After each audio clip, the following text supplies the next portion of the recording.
Imagine being a part of history. Imagine living through history and making it all at the same time. Just shy of his 91st birthday, we get to have a sit down and talk with an engineer who was a part of NASA projects early in those space races and space missions. He is George Broxton, and he is someone you should know. Welcome back to this episode of Someone You Should Know with Jeff Davenport, brought to you by SSVEC, Sulphur Springs Valley Electric Cooperative, serving our community. Mr. Broxton, it is a pleasure to see you today, sir. It's a pleasure to be here. Thank you so much for taking the time. I know you got your big birthday celebration coming up, so I appreciate you talking to us today. Now, before we were rolling here with the camera, we were talking about your life in engineering. You were an engineer. What was it about engineering that, over a half a century ago, got you into that kind of field? Well, I majored in physics in college, and that's like a first cousin to an engineer. So it was just natural to look for an engineering job. And that's back when the space race was going full bloom. And so I got a job right away. In fact, I had several job offers when I graduated from college from the University of Georgia in 1962.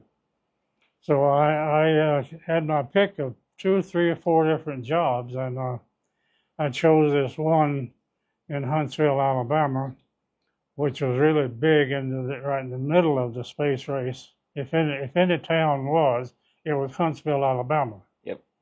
So I got a job right away with them. And I went from there, from one subject to the other, whatever they wanted me to do. So you're a physicist, you better be able to do it. That was the attitude, you know. Yeah. And so I got into some interesting jobs, as you see there in that picture. Oh, yeah. One of them was, we called it the moon buggy. Okay.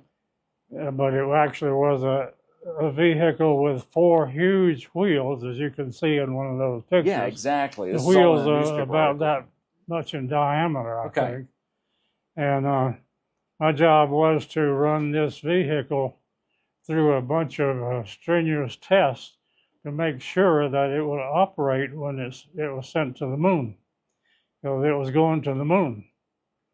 I wasn't going to the moon, but the vehicle was. So I ran a bunch of tests on that vehicle, and then they modified it slightly after they got the results of my tests and said, we need to improve this and add that, eliminate so and so. Anyway, they finally came out with a final version of this moon buggy. And that's the one that drove around on the moon. Wow, that's amazing. So thinking about, can you describe what the feeling was like participating in a project that really pushed the boundaries of human knowledge and technology back in those days? What was it like? Well, what was the attitude and the camaraderie like between all the other engineers that you worked with back then? They were a great bunch. I worked for a contractor. Okay. The space agency, the government space agency, was called NASA. You might have heard that term. I've heard of that. I've heard of NASA. It's an acronym, NASA, National Aeronautics and Space Administration. So I had a contract. I worked for a contractor named Brown Engineering. It's a local company in Huntsville, Alabama, and they had a pretty good-sized contract with NASA. And so they hired me. In fact, I had offers from 2 or 3, 4 different companies the day I got my diploma from college. But since Brown Engineering was a local company, I didn't have to move halfway across the United States to get a job. So I took a job with Brown Engineering.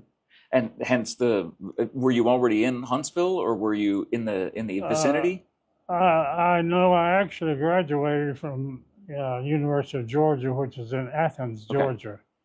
But then I got 2 or 3 offers, but I think Brown Engineering in Huntsville was the closest to my hometown, which was Augusta, Georgia. So it was just a few hours drive from Huntsville to Augusta anytime I wanted to So go like you home. said, you didn't have to make a move across the country Right. or leave the South. You could just stay right there and Yep. make that living there. What was it like to witness the results of your work? Like to know that the things you're building are going to the moon. What was it like to obviously create that, but then to know when it got up there and started moving around on the moon with all those amazing astronauts? But what was that feeling like for you? Well, it was a good feeling, but remember, I was only one of 1,500 people or so that worked for either NASA or a contractor. So I was basically a nobody. I mean, I don't know you about see that, this, but you see this well, group yeah, you got a here. big group of photo. You got a bunch of people here in this photo, Yeah, right there. That was from the Herald from a few years ago. yeah. Amazing photo of all those folks there. And And you can't even spot me in that picture. you're Just I from, did I oh, spotted you. you You're in the did. front row on the right side Yeah, because you showed me. That's how I yeah, know. yeah. But being able to see But your hard work and know that your hard work was able to literally go up in space. That's great. Nobody gets even if you were a nobody in this. There's still all of us. The rest of us are nobodies. I've never had anything go in space before. yeah, I wish I could have gone into space, but Did you ever have dreams of that? Did you ever think that you would uh, be the astronaut instead of the engineer? I don't think so Okay. because I was hired right out of college as an engineer, and I knew as a test engineer as well, and so I had a pretty good feel for what I'd be doing, but the fine details I knew nothing about Hmm. until I actually got on the job, along with 50, Yeah, 60, 75 other people. it's amazing. Can you explain to those of us who weren't there what that political and cultural climate was like as the Cold War, the space race, all of that stuff was happening there in the 1960s? Yeah. What was how did that influence NASA's direction, and what kind of motivation did that give you as an engineer as part of these Well, projects? let me make sure you understand that NASA was only one organization out of many that had contracts with the U.S. government with various aspects of the moon program. Hmm. They were all across the country, uh, all the way from literally from Seattle, Washington. Boeing had a big contract, and all the way to the East Coast. Florida, Cape Canaveral. You Yeah. probably heard of that. Oh yeah.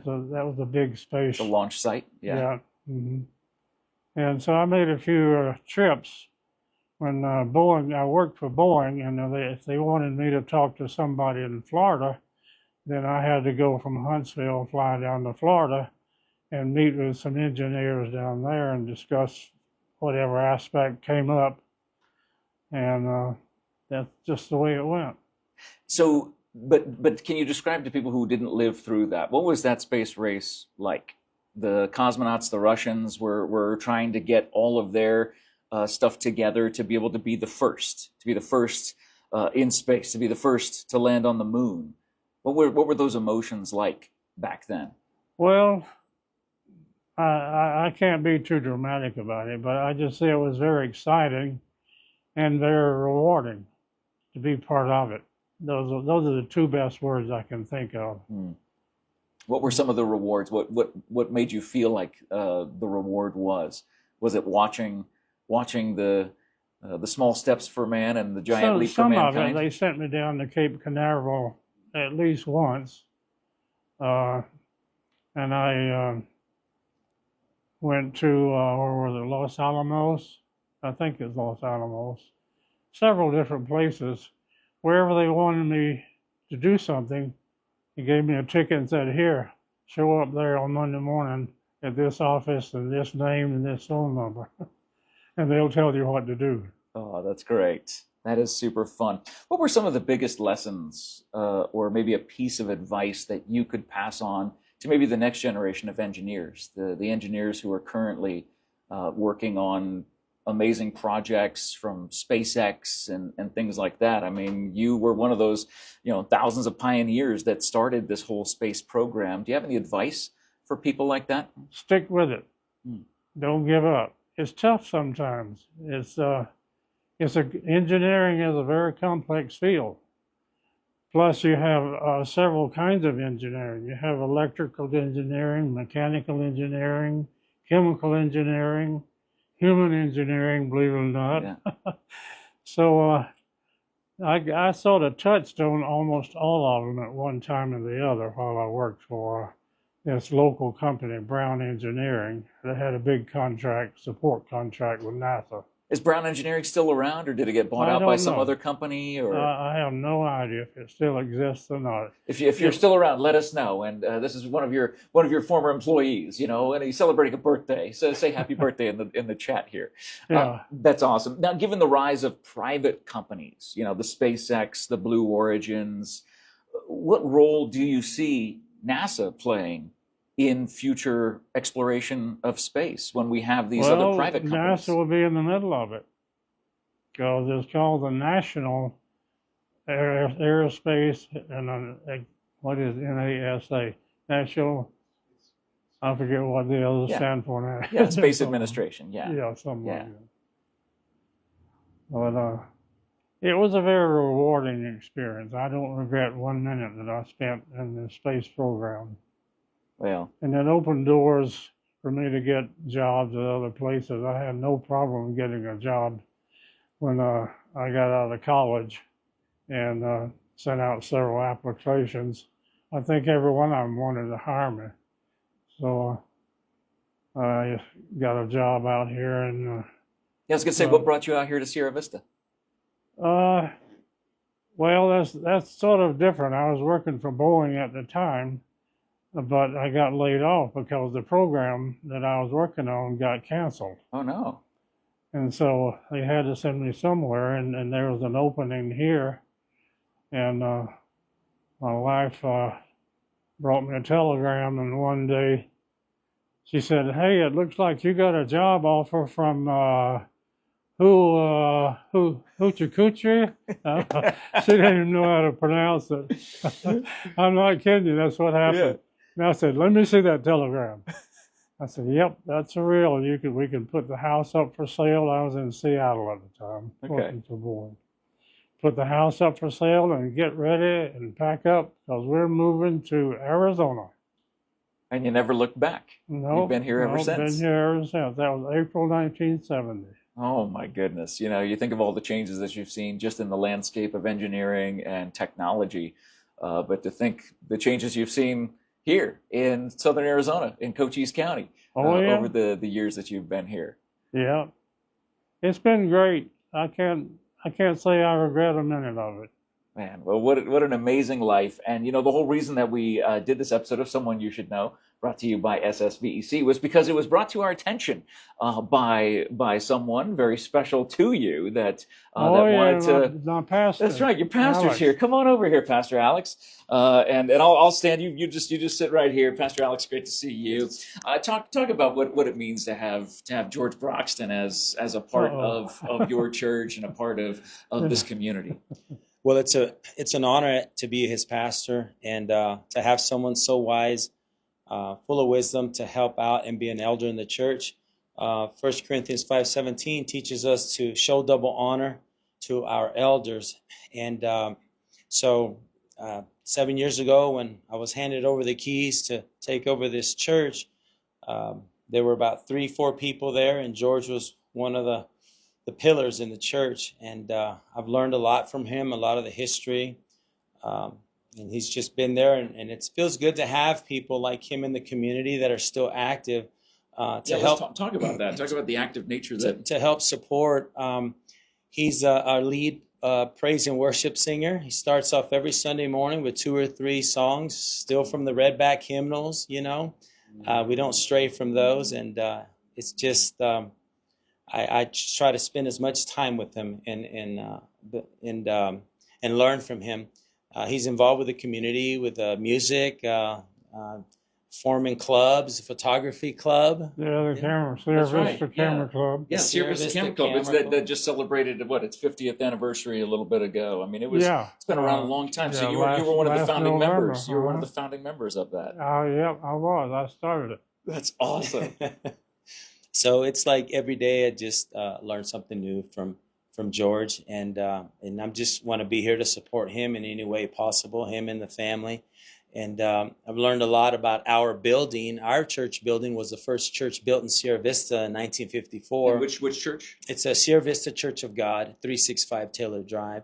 And so another way that I like to honor George is every Sunday morning we have breakfast, not just for the members, but for the community. Since the church is next to a park, we invite people that are there. We wave them on over, and if you want to eat breakfast every Sunday morning. And that way it gives me time to talk to George or any visitors. And also, I got to save one chocolate donut because George loves chocolate. And I have to, everybody knows at our church that we save one chocolate donut for him every Sunday.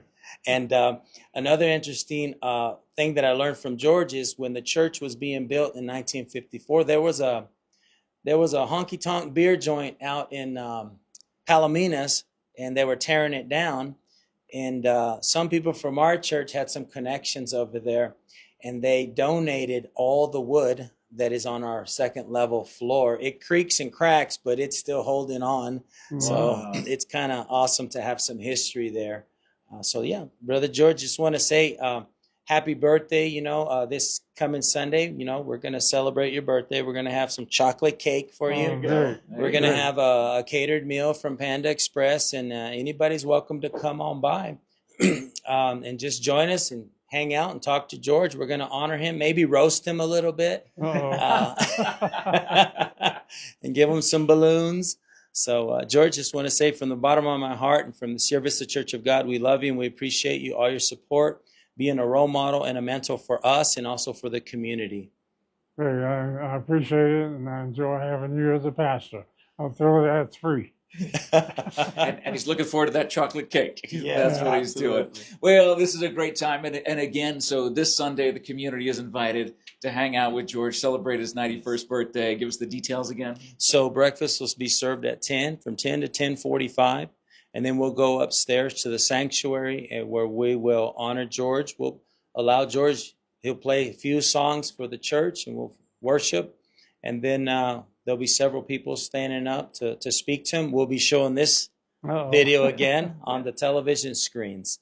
And give them a few gifts and basically hug them and tell them we love them.